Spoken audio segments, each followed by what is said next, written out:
Ang palabas ay nagsisimula sa Houston, kung saan 2 nurse ang umaalis sa ospital matapos magtapos ng kanilang shift. Habang sila ay nag-uusap, naramdaman ni Rose, ang isa sa mga nurse, na siya ay hindi komportable at sinabing may masama siyang kutob. Ang kanyang kutob ay nagkatotoo nang biglang dumating ang isang estranghero at binaril siya ng maraming beses. Pagkatapos, ang eksena ay lumipat sa 7 taon mamaya at sabay-sabay nating nakilala ang ating mga bida. Ang una ay si Vera, isang radio astronomer na nagsasagawa ng pananaliksik tungkol sa mga extraterrestrial na nilalang sa gitna ng disyerto. Siya ay nagtatrabaho para sa NDSA, ang nangungunang ahensya sa kalawakan ng bansa, at ang kanyang katrabaho sa proyektong ito ay isang lalaking nagngangalang Alan. Pagkatapos, dinala tayo sa Mexico kung saan ang ating pangalawang bida, si Raul, ay pinipigil ng ilang mga masasamang loob. Habang siya ay malapit ng patayin, dumating ang kanyang mga kaibigan para iligtas siya at binaril ang mga masasamang loob. Lumalabas na si Raul ay isang undercover agent na ipinadala rito upang subaybayan ang kinaroroonan ng isang mapanganib na kriminal na nagngangalang El Jefe. Ngayon na nakuha na niya ang mga coordinate ng kanilang base, nais ni Raul na umuwi at iwanan ang mapanganib na buhay na ito. Pagkatapos nito, ipinakilala tayo sa isang batang babae na nagngangalang Erin, na kamakailan ay nakipagdiborsyo sa kanyang abusadong asawa. Nakuha niya ang buong kustodiya sa kanilang anak na si Amy, at ang dalawa ay namumuhay ng masaya. Ang ika-4 na bayani ay isang charismatic televangelist na nagngangalang Joshua. Nag-host siya ng mga regular na palabas sa Live TV kung saan ipinapahayag niya ang tungkol sa Diyos at pananampalataya, batay sa malaking bilang ng mga tao na naroroon sa kanyang mga palabas. Si Joshua ay medyo sikat. Sa wakas, ipinakilala tayo sa isang estudyanteng high school mula sa Little Rock na nagngangalang Peter. Bukod sa pagkakaroon ng cute na girlfriend, lahat sa buhay ni Peter ay hindi maganda. Nawala niya ang kanyang mga magulang sa murang edad at ngayon ay nakatira sa isang ampunan. Hindi siya magaling sa pag-aaral at palaging binubuli ng mga sikat na estudyante. Sa susunod na eksena, bumalik tayo kay Vera at Alan, na nakatanggap ng ilang kakaibang signal sa kanilang computer. Sa bawat segundo na lumilipas, lumalala ang mga signal, parang may papalapit na isang bagay sa lupa. Pagkatapos ay nag-excuse si Vera at nagtungo sa disyerto, kung saan siya ay nakatagpo ng isang nakakagulat na tanawin, isang higanteng meteor na nahuhulog sa malayo. Ang pagbagsak nito ay naglalabas ng isang malaking alon ng enerhiya, at ito ay mabilis na tumakbo patungo kay Vera, sa nakakagulat na paraan. Sa sandaling ito ay kumalabit sa kanya, ang kanyang mga mata ay nahaluan at siya ay bumagsak sa lupa, nawawala ng malay. Si Raul, na nasa Mexico, at si Joshua, na nag-perform ng live sa entablado, ay nahahayag din sa alon. Agad silang bumagsak sa lupa habang ang iba sa paligid nila ay hindi apektado. Tungkol sa natitirang dalawang bida, sila ay naapektuhan sa pinakamasamang sitwasyon. Si Erin ay nagmamaneho ng kanyang anak nang tamaan siya ng alon, na nagdudulot ng aksidente. Si Peter ay nasa gitna ng isang swimming session, at nang tamaan siya ng alon, nagsimula siyang malunod. Dinala tayo sa lugar ng pagbagsak ng meteor, kung saan nakakagulat, may isang kalahating nasusunog na lalaki na naruroon. Ilang minuto ang lumipas, lahat ng 5 tao na tinamaan ng alon ay muling nagkamalay. Si Peter ay inilabas mula sa pool ng kanyang mga kaibigan,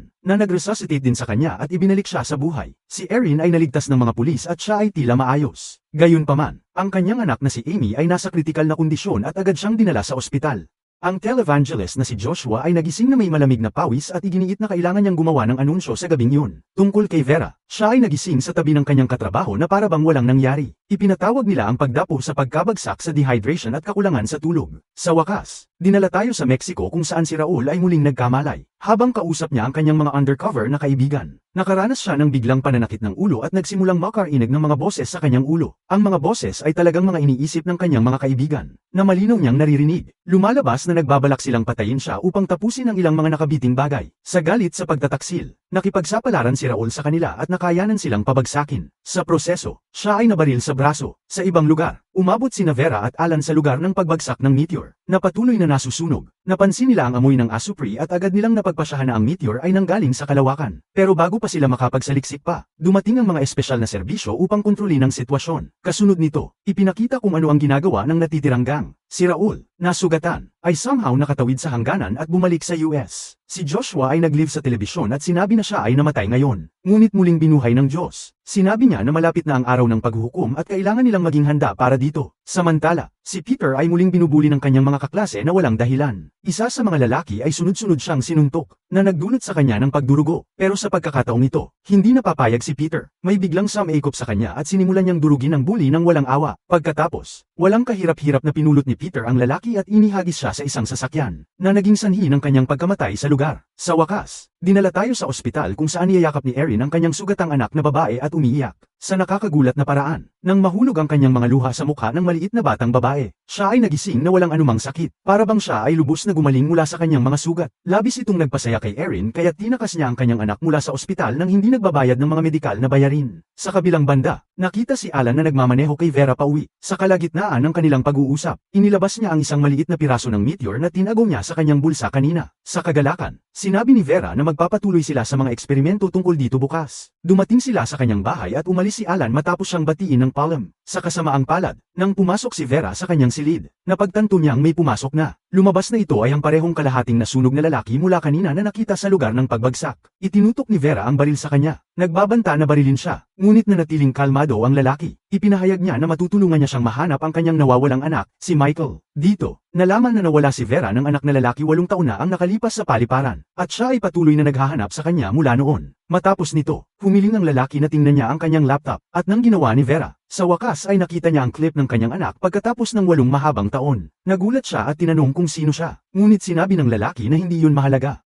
Nangako siya na ibabalik ang kanyang anak sa kanya, ngunit para sa iyon, kailangan niyang gawin ng isang bagay para sa kanya. Nang tanungin ni Vera kung ano ito, sinabi ng lalaki na kailangan niyang patayin ng isang babae na nasa coma sa loob ng 7 taon. Ang babae ay walang iba kundi si Rose, ang binaril sa unang eksena. Sa ibang lugar, kailangan ni Raul ng sasakyan papuntang Houston, dahil dito nakatira ang kanyang kapatid. Kaya, sumakay siya sa isang random na sasakyan at nagbanta sa may-ari na magmaneho. Sa pagkakataon, walang iba kundi si Erin ang nauunang nakasakay. Si Peter ay sumakay din sa Houston dahil siya ay wanted sa pagpatay sa Little Rock. Sa wakas, nakuha ni Joshua ang napakasamang balita na ang kanyang asawa at ama ay may lihim na relasyon sa likod ng kanyang likod. Upang mas mapalala pa ang sitwasyon, siya ay nakakaranas ng isang marahas na seizure. Sa kanyang panandaliang pagkawala ng malay, nakakuha siya ng mga maraming pananaw, na kinabibilangan ng isang comatose na si Rose, ang kalahating hubad na lalaki sa lugar ng pagbagsak ng meteor, at isang ospital sa Houston. Pagkatapos ay nagising si Joshua at napagtanto na siya ay pinili ng Diyos para sa isang dahilan. Kaya, nagpasya siyang umalis papuntang Houston upang makahanap ng mga sagot. Pagkatapos, ang eksena ay lumipat sa Houston Memorial Hospital kung saan naghahanda si Vera na patayin si Rose. Ang hindi pinangalanang lalaki ay nasa silid din. Ginagawa ang kanyang makakaya upang hikayatin siya. Kinuha ni Vera ang isang unan at nagpatuloy na gawin ang hakbang. Ngunit bago niya ito magawa, biglang nagising si Rose mula sa kanyang coma. Tinutukan niya ang mga mata ng lalaki at nakipag-usap sa kanya sa isang nakakatakot na wika. Ito ang nagudyok sa kanya na umalis agad sa eksena. Si Vera ay naguluhan kung paano nagawa kang isang tao mula sa isang 7 na taong coma at nakipag-usap na parang walang nangyari. Napakarami niyang tanong sa isipan. Pinakalma siya ni Rose at sinabi na may ilang mahalagang pag-uusap silang dapat gawin. Para dito, umalis sila mula sa silid ng ospital at tumungo sa isang ligtas na lugar. Samantala, umabot sina Erin at ang kanyang grupo sa Houston. Ngunit si Raul ay nahimatay na dahil sa kanyang mga sugat. Desperado na matanggal siya, sinubukan niyang hilahin si Raul palabas ng kanyang sasakyan. Ngunit ang maliit na batang babae, si Amy, ay nagtatanong na tulungan siya. Hindi matanggihan ni Erin ang kanyang anak, kaya't nagpatuloy sila sa pinakamalapit na ospital, na nagkataong Houston Memorial. Agad na inihanda si Raul para sa paggamot, ngunit sinabi ng nurse kay Erin na hindi ito ituturing na normal na kaso dahil ang biktima ay may sugat mula sa baril. Pagkatapos, nagpunta siya sa reception upang makipag-ugnayan sa pulis. Nang mga sandaling yon,